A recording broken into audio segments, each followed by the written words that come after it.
오늘 아침 묵상할 하나님의 말씀은 창세기 45장 16절에서 28절까지 말씀입니다. 요셉의 형들이 왔다는 소식이 애굽 전역에 퍼지자 애굽의 바로왕은 요셉의 모든 가족이 애굽에 와서 정착할 수 있도록 배려합니다. 그리고 그들이 정착할 수 있는 가장 좋은 땅을 내어줍니다. 오늘 본문 18절 말씀을 보면 너희 아버지와 너희 가족을 이끌고 내게로 오라. 내가 너희에게 애굽의 좋은 땅을 주리니 너희가 나라에 기름진 것을 먹으리라. 당시 야곱의 가족들이 사는 곳을 비롯해서 주변의 모든 나라들은 흉년으로 인해서 먹을 양식이 부족했습니다. 그런 가운데 오직 애굽에만 곡식이 풍성하고 기름진 것이 넘쳐났습니다. 그 이유는 바로 하나님께서 바로왕의 꿈을 통해 미래를 알려주시고 그것에 대비하는 방법을 요셉에게 알려주셨기 때문입니다. 이로 인해서 야곱의 가족들도 흉년의 때를 잘 넘길 수 있게 된 것입니다. 그래서 요셉은 자신이 애굽의 종으로 팔려오고 바로의 꿈을 해석하여 지금의 애굽 총리가 된 것이 결국 가나안의 가족들을 구원하시기 위한 하나님의 섭리였음을 고백합니다. 그렇다면 당시 바로왕과 애굽의 백성들은 이 상황을 보며 어떤 생각을 가질까요? 창세기 41장 39절 말씀을 보면 이렇게 기록이 되어 있습니다. 요셉에게 이르되 하나님이 이 모든 것을 너에게 보이셨으니 너와 같이 명철하고 지혜 있는 자가 없도다. 하나님이 이 모든 것을 내게 보이셨으니 이것이 바로왕의 입에서 나온 고백입니다. 하나님께서 보이시고 하나님께서 대비하도록 방법을 주셨으며 그것을 이끌 수 있는 지혜 있는 요셉을 보내셨기 때문이라는 사실을 바로왕도 알고 있었던 것입니다.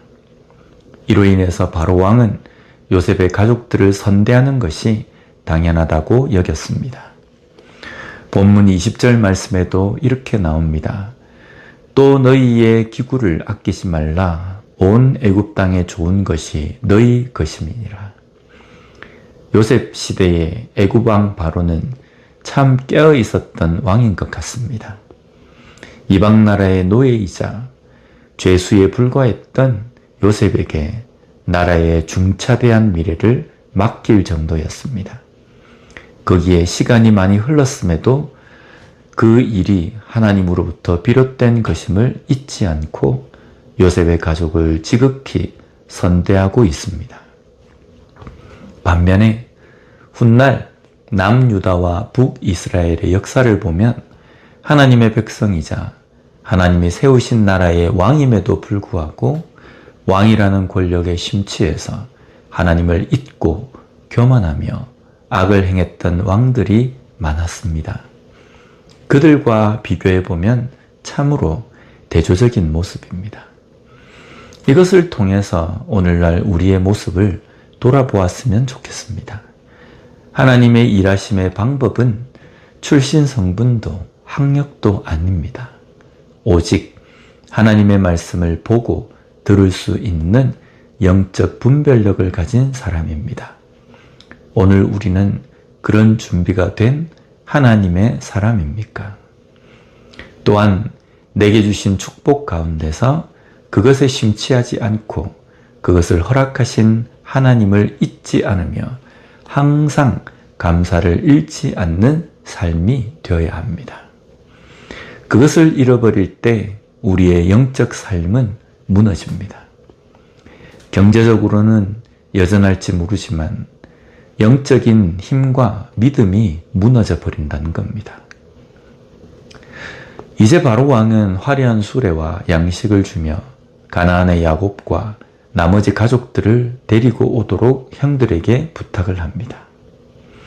본문 24절 말씀을 보면 이렇게 전합니다. 이에 형들을 돌려보내며 그들에게 이르되 당신들은 길에서 다투지 말라 하였더라. 가나안으로 가는 형들에게 요셉이 신신당부한 것은 길에서 다투지 말라는 것입니다. 실제로 형들이 다툴 여지는 충분히 많았습니다.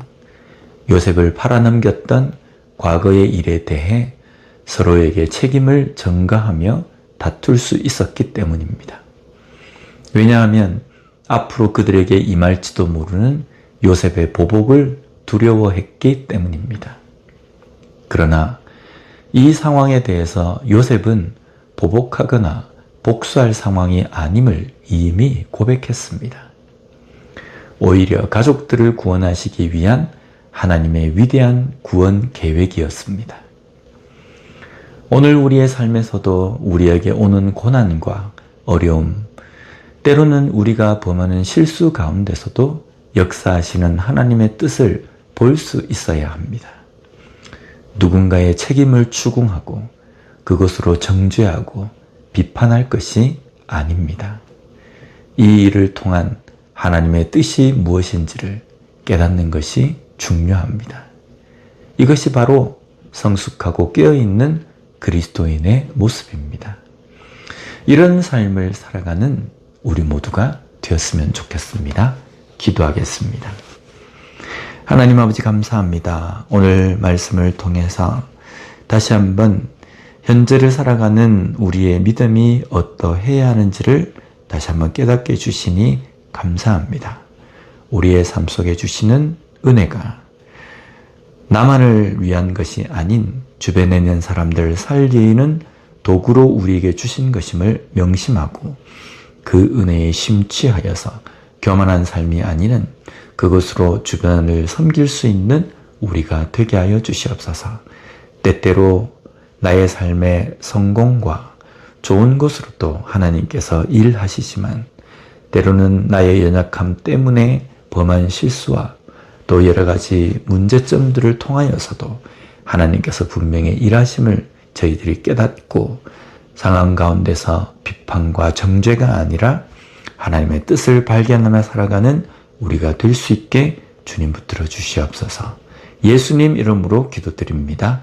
아멘.